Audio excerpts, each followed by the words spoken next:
Mais um boletim esportivo para você nesta quinta-feira, para a gente continuar falando de futebol, destacando a Copa Sul-Americana. Esta noite, às 21 horas, pelo horário de Brasília, no estádio Manciche, na cidade de Trujillo, no Peru, tem Universidade César Vallejo versus Botafogo, jogo válido pela quarta rodada do Grupo A, o Botafogo ainda lutando pela liderança do grupo, com amplas chances, é claro, vai enfrentar a Universidade César Vallejo, que é a lanterna do grupo, né? Um grupo que tem a LDU do Equador com 8 pontos na liderança, o Botafogo na segunda colocação com 5, na terceira colocação o Deportes Magallanes do Chile com 3, e na lanterna a Universidade César Vallejo do Peru com apenas 1 ponto conquistado. Para a partida desta noite, olha, a Universidade César Vallejo, ela é treinada, né? Tem como seu treinador um velho conhecido dos botafoguenses, que é o uruguaio El Loco Abreu, que fez sucesso vestindo a camisa do Botafogo. Portanto, é claro que ele deve acompanhar a performance da equipe alvinegra carioca, que vem mandando super bem no Campeonato Brasileiro, onde o alvinegro é o líder do Campeonato Brasileiro, isolado na competição. E para esta partida, o técnico Loco Abreu deve levar a campo uma escalação por conta disto, né, que ele deve vir acompanhando os jogos do Botafogo, uma escalação muito cautelosa, hein, minha gente? Apesar de jogar em casa, apesar de também a equipe do César Vallejo ser a lanterna da competição. Loco Abreu deve levar a campo Grados no gol, Cabello Anágua na lateral direita, uma dupla de zaga formada por Asquez e Garcês, com Vasquez na lateral esquerda. No meio campo, olha, um meio campo muito povoado, com Fuentes, Isique, Rodrigues, Vélez e Vanegas. E apenas Mena comandando o ataque da equipe peruana lá na frente. Isso para vocês verem o quanto o Loco Abreu deve estar preocupado com a equipe do Botafogo, que lidera o Campeonato Brasileiro. Já Luiz Castro deve levar a campo também uma equipe um pouco modificada em relação ao último jogo, quando o Botafogo derrotou o Fluminense no Newton Santos no último sábado por 1-0. Lucas Perry no gol, de Plácido na lateral direita, dupla de zaga formada por Adrielson e Vitor Cuesta, com Marçal na lateral esquerda, Marlon Freitas, Tietê e Eduardo compondo o meio campo, e na frente Júnior Santos, Luiz Henrique e Tiquinho Soares. O Tiquinho Soares, que realmente vem vivendo uma belíssima fase, ele que é o artilheiro do Campeonato Brasileiro, inclusive. A arbitragem do jogo desta noite é a Argentina. Apita a partida Facundo Tedio, auxiliado pelos assistentes Juan Belatti e também pelo Gabriel Chad, ambos da Argentina, e a arbitragem de vídeo estará sob a responsabilidade do Mauro Vigiliano, também árbitro argentino. Então, esta noite, o Botafogo lutando ali pela liderança do Grupo A, que atualmente o líder é a LDU, que na última terça-feira ficou no empate em 1-1, jogando no Chile diante do Magallanes, um resultado que acabou sendo importante para a equipe do Botafogo. Muito bem, agora a gente fala de Copa Libertadores, destacando os resultados dos jogos de ontem. Ontem no estádio Laola, em Assunção, no Paraguai, importantíssimo resultado do Palmeiras, que bateu fora de casa a equipe do Cerro Porteño por 3-0, 2 gols de Arthur e Rony, que voltou a marcar.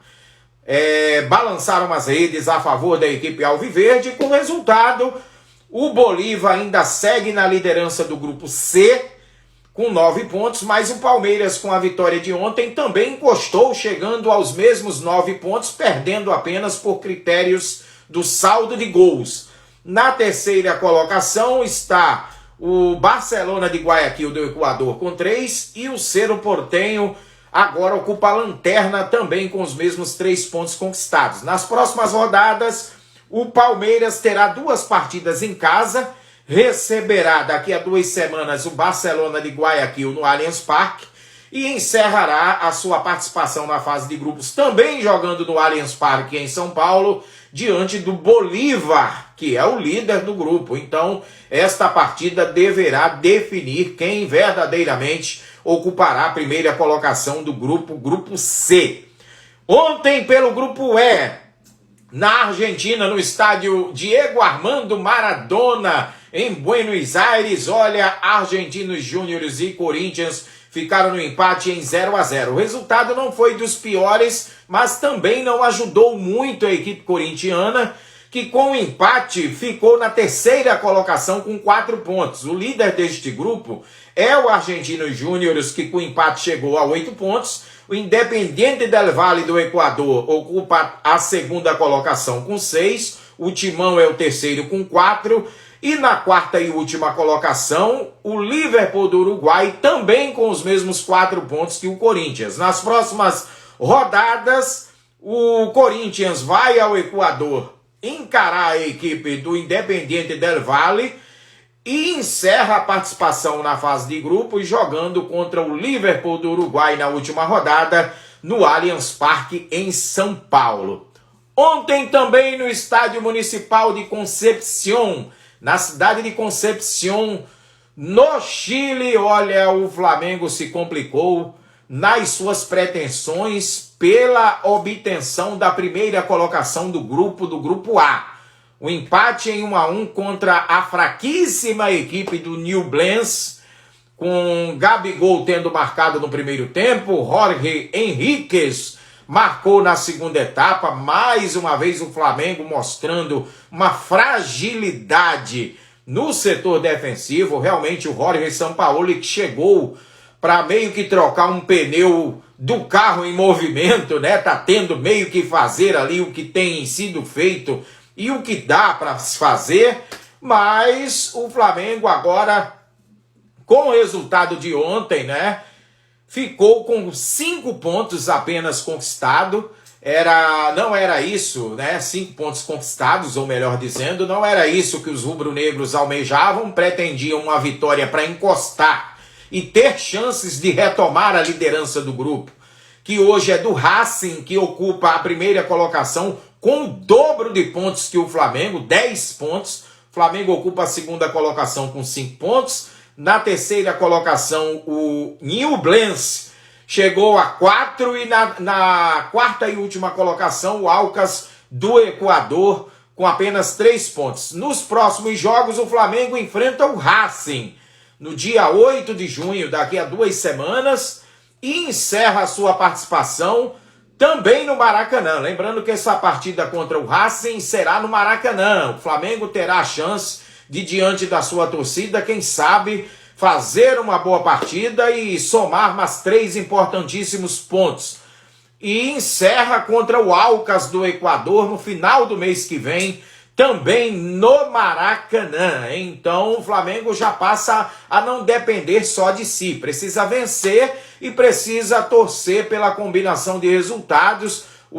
A equipe do Racing, que encerra a participação na fase de grupo jogando em casa, exatamente contra esse fraquíssimo adversário que o Flamengo enfrentou ontem, que é a equipe do Ñublense, jogo que será disputado em Buenos Aires, na Argentina. E aí, minha gente, praticamente o Flamengo com amplas chances, é claro, de se classificar, mas não mais como primeiro colocado do grupo A. E ontem o Gabigol chegou a marcar, né? Chegou a mais uma marca importante, chegando a 31 gols. Gabigol, que é o 4º maior artilheiro no ranking geral da Libertadores, isso comparando-se com outros jogadores de outras nacionalidades, e já tinha se tornado na partida da rodada anterior o maior artilheiro brasileiro em Libertadores, ele que tinha ultrapassado o Luizão, e ontem chegando a 31 gols.